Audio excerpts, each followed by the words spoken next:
Welcome back, fellow Illumineers, to be our guest. Alright, we got a special bonus episode today because we're doing our draft/sealed set review for Reign of Jafar, our limited set review, and there's only 20 cards for 5 drops. We've been doing it by ink cost, and quite frankly, there's not really enough cards in the 5 drops to make this a whole day's worth of videos, so I'm just going to throw this on later in the day.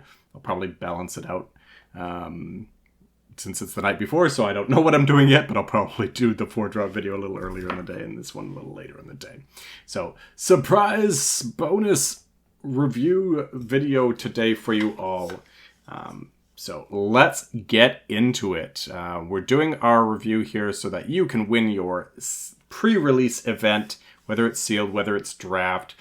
Just so you know, I tend to value things in the draft space a little bit more. Sealed and draft are not that far apart that the valuations won't work. Just know that, especially for 1-drops and to a lesser degree 2-drops, sealed tends to be a little bit slower. So you can get away with cards that might be a little bit slower otherwise. And you don't necessarily have to prioritize more aggressive cards as much because it's just unlikely that you're going to be able to build a cohesive aggressive deck in sealed. So anything that's aggressive, value a little bit less. Anything that's a little bit slower, you can potentially value more if you so choose. All right, so I'm going to let past Heath give you the details on our ranking system here. Go ahead, Heath. So we're going to do A, B, C, D, F as our rating system.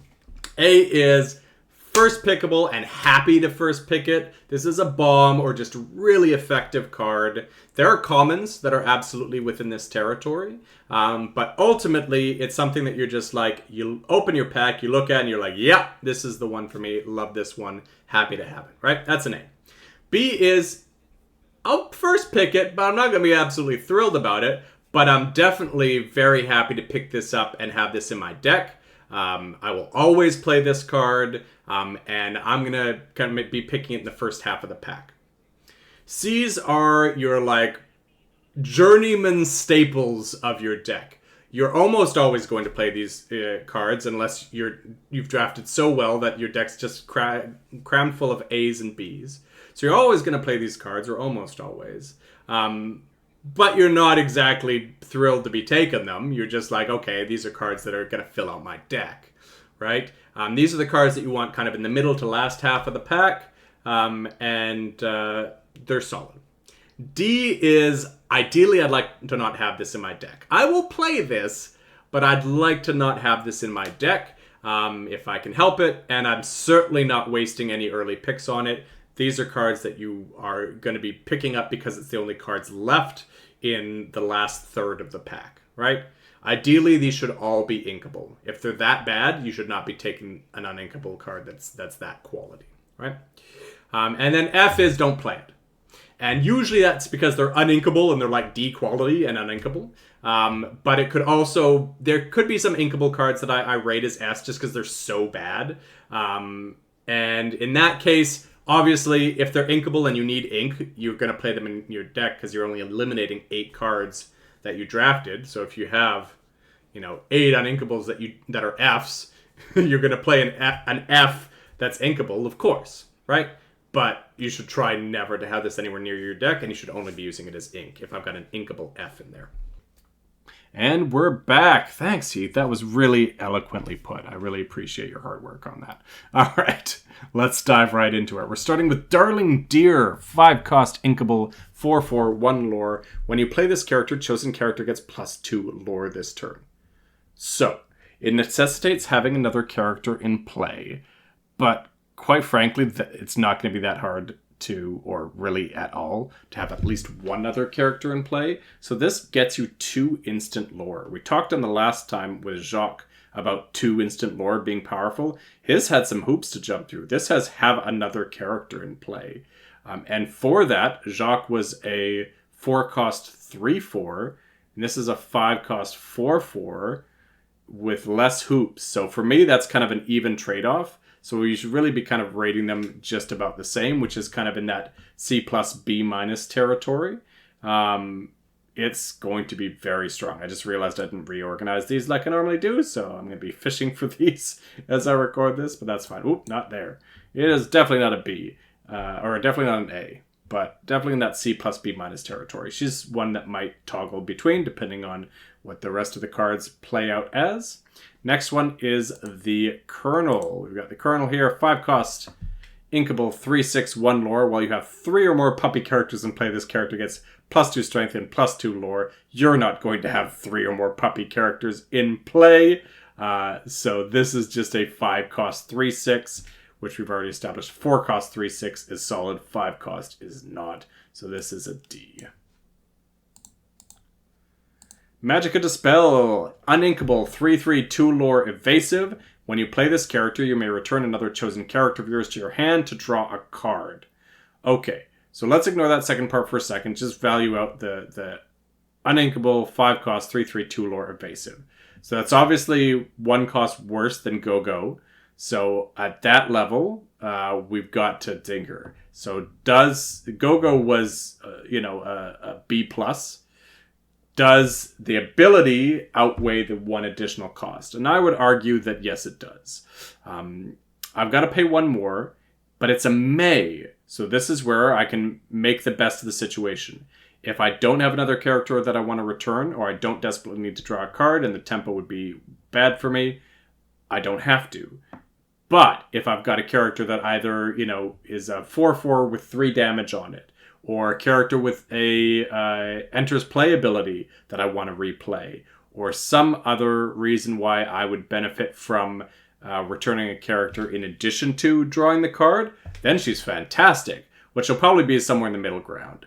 A character that you don't necessarily want to return, but sure, I'll return a character for the sake of drawing a card. A cheap one, my 1-drop or 2-drop that's still sticking around that I can play back easily. I don't really need to return it, but hey, I'll get to draw a card doing it. So I think the extra cost is worth the offsetting additional ability. So I would still put her at B+. I would equate her to Go-Go. And just be cautious. Use the may sparingly, right? Like, don't be too conservative, but don't just bounce something because, hey, I get to draw a card if I bounce something. Really consider how it affects your board state. I really like card draw, but the +2 lore and the ink ability is interesting there. But no, I think she's definitely better. It's just a matter of how much better. All right. I am going way too far ahead. Woo, I've really got it together. It's 20 cards and it's going to take us twice as long as it normally does. The Sultan, Royal Apparition. He's an uninkable 5/5/2 lore with Vanish. Whenever one of your illusion character's quests, exert chosen opposing character.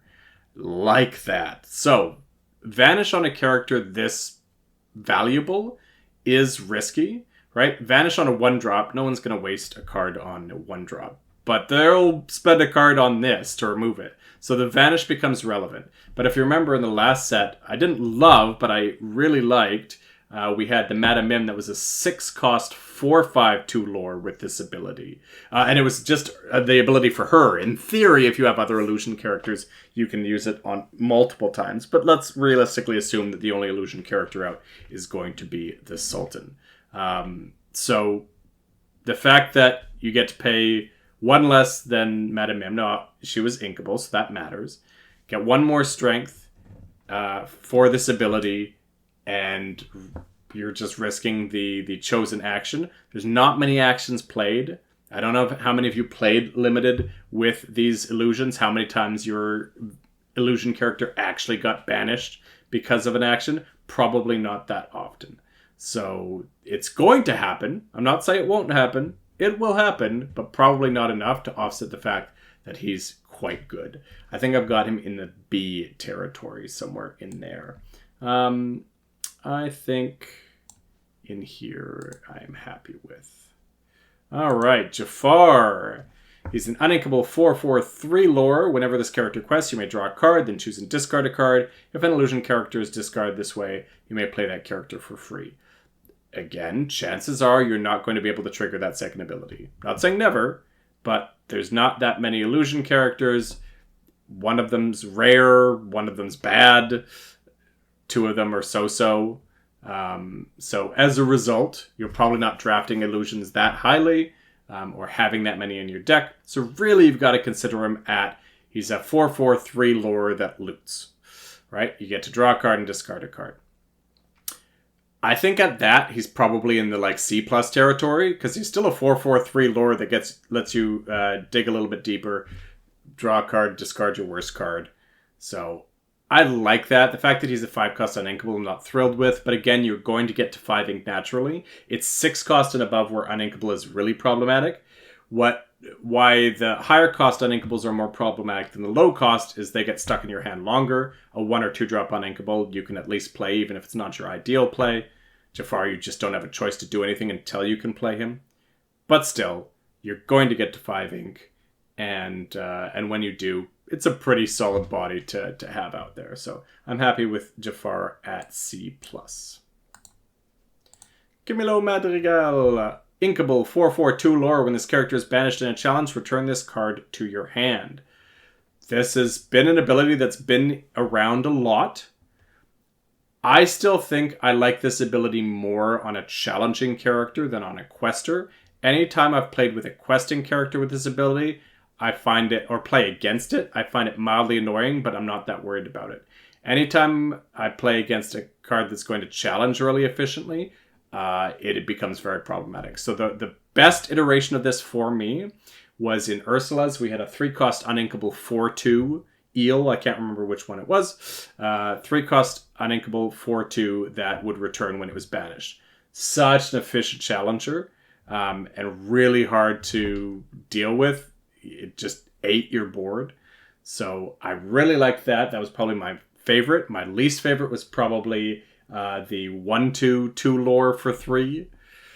That was almost inconsequential. So this is going to lie somewhere in between. It's got a decent enough body. It quests for 2. The fact that it's 5, you're going to get your hand clogged up pretty quickly if you're recasting the same 5-drop every turn. Now, as we've established, you get to that war of attrition, and you don't mind your hand getting clogged up a little bit. But you just got to be mindful of the fact that if you're replaying this every turn, you're not necessarily getting the advantage that you're looking for. Because all you're doing is replaying the same 2-lore character 4/4. But it's going to be hard for them to challenge it without trading with it too. So I think overall, it's probably the second or third best that this ability has been on. So as a result, I'm going to rate him pretty highly, especially because he's inkable. So worst case scenario, you can ink him. And I think I've got him somewhere around a C+, B-. I'm going to put him at C+ for now, and I will put him above Jafar. But somewhere in that range. Forest Duel. Inkable action. Your characters gain Challenger +2. And when this character is banished in a challenge, return them to your hand this turn. This can be just game-breaking, or it can be a dud. Dead in your hand, because you want to be questing, not challenging. I feel like it's going to lie somewhere in between. For me, I would need this to get me at least 2 characters back to see any value.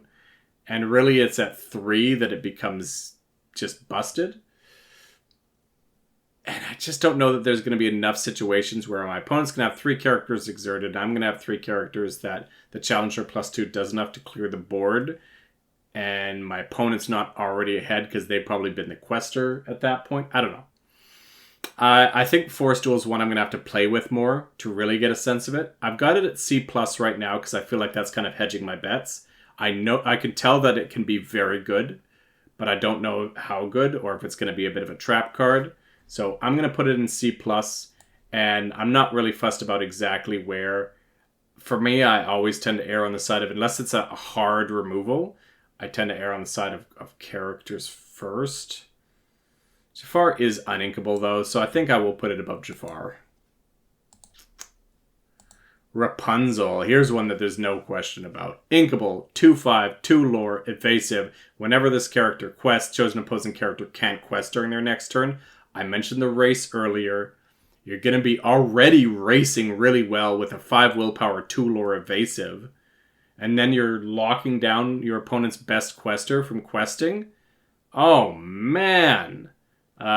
This is exactly the type of card that I want to be playing all the time. This is an A+. I'm not sure yet, because I just haven't reflected on it enough to say which is the best card in the set, the best limited card in the set, but this might be it. Captain Hook, inkable 4/5, 2 lore with shift 3, because that's not irrelevant. There's the 1-drop Captain Hook in here. Once during your turn, whenever an opposing character is damaged, your pirate characters gain +2 strength and gain resist +2 this turn. So again, we got to kind of presume that he's going to be the only pirate out. There are 6 pirates in the set, and I would argue that almost all of them, if not all of them, are playable. But there's still only 6 in a set of 204 cards. So the chances are that you're just not going to draft that many of them. And one of them is the 1-drop Captain Hook that you might want to shift this one with. So this is probably going to be the only pirate character. So what's going to happen is you're going to challenge one character with something else to trigger this ability. Then he's going to get +2 strength and a resist +2. So he's going to be a 6/5 resist +2. That's pretty good for 5 ink, right? Like, ultimately, that's something that is going to be able to do some damage, is going to survive really well, will probably even survive the backswing because it probably has only taken 1 or no damage. So, yeah, that's pretty solid. It requires you having 2 characters you want to challenge with, this and something else. But it's still pretty good in worst case scenario, a quest for 2. I don't think he's busted, but I think he's quite good. I've got him in that B- territory. I think probably over Darling Deer. What a weird name, Darling Deer.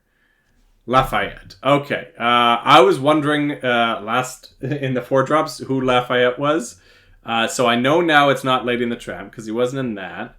I'm not sure where these guys are from. I recognize them, but I don't remember where they're from. So help me out here. Is this the Great Mouse Detective? Inkable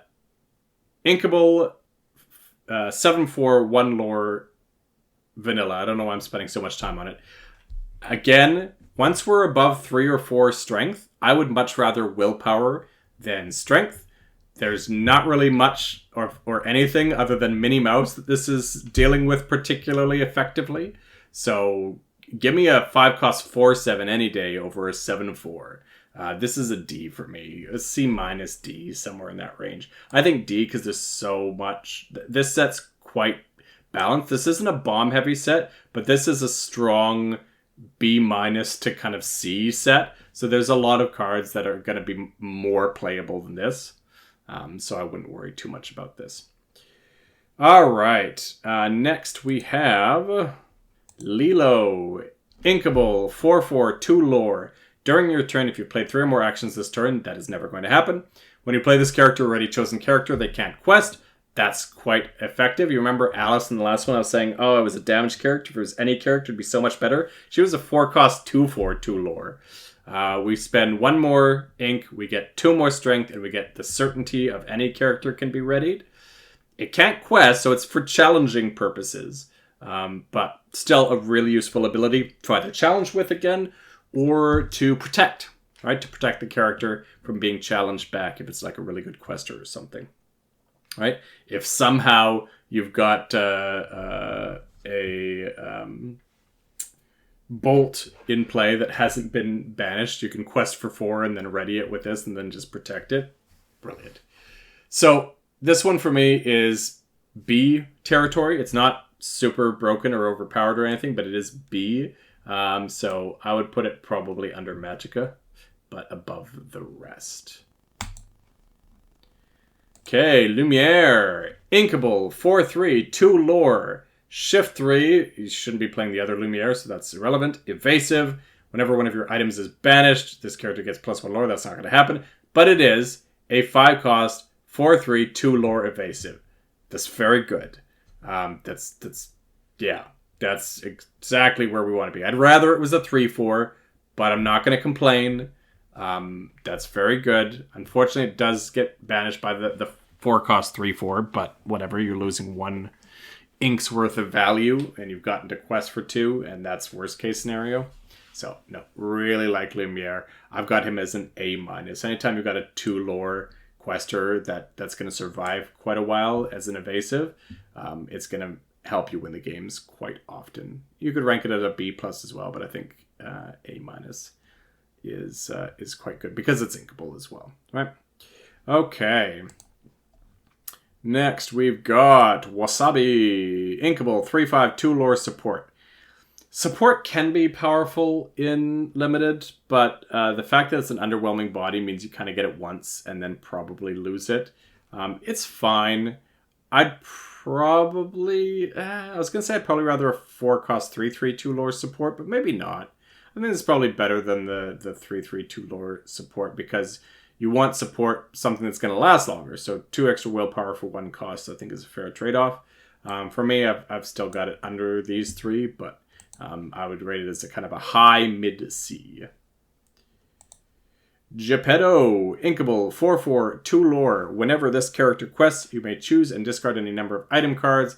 That's not going to happen, so it is very much your D+. It quests for 2, but it's not an efficient body. Monterey Jack, love these. Hey from Shimmering Skies, same thing. Inkable, 4/5, 2 lore bodyguard. Brilliant. Love it. Super useful. A threat that also defends. As good as you hope for. This is an A-, and if anything, I would probably take it over Lumiere. Okay. Ariana, inkable, 5/5, 2 lore. She is a honey wizard without being nearly as awesome as a honey wizard. For me, that's a C-, C-, somewhere in there. I mean, it's a solid body. It's definitely usable.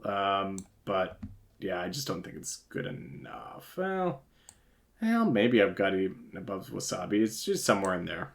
You could interchange depending on the needs of your deck. Last one, Namari, inkable, 0/5, 2 lore. When you play this character at the start of your turn, you may draw a card, then choose and discard a card. This character gets +1 strength for each card in your discard. So, she's not great. Let me just put that out there now. But, effectively, you're going to get 2 loots out of her. Loot is a Magic the Gathering term, by the way. I know I've already used it once, so I should have explained it then, but that's basically to draw and discard. So... you get 2 draw and discards out of her. So at the bare minimum, she's going to be a 2/5. But chances are by the time you play her, she's probably close on 4/5, maybe 5/5. By the time you're ready to use her, right? So after the play and the start of turn, draw and discard. So basically, she's an Ariana that gets you at least a couple of draw and discards, a couple of loots. So she's better than Ariana, but I don't think she's lighting the world on fire. I would have her at a C+. I would probably have her below Camilo, but above the rest. Yeah. All right. So that's the entirety of our 5 drops, but there's something really important that I kind of want to bring up here, and I'm just going to really elegantly shift this into full focus to do that, which is if you look at the cards here, we've got 3 legendaries, first of all. We've got 1, 2, 3, 4, 5, 6, 7, 8, 9 of the 20 cards. 18, sorry. 9 of the 18 cards, because 2 of these are enchanted. 3 of these. Oh my goodness, there's 17. 9 of the 17 5-drops are rare or more. 3 of them are legendary. There are so few 5-drops in this set. And you normally want, 6 to 8 5-drops in your deck. So what does that equate to? That means it is going to be really hard to find good quality 5-drops.